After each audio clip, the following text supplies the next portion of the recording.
రక్షకుని జన్మస్థలమా యూదయ బెత్లెహేమా, రక్షకుని జన్మస్థలమా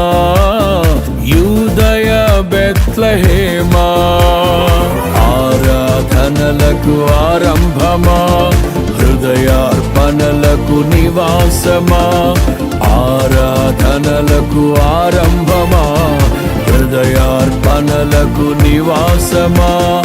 ఎందుకో ఇంత భాగ్యము దాచి ఉంచే ప్రభు నీ కోసము, ఎందుకో ఇంత భాగ్యము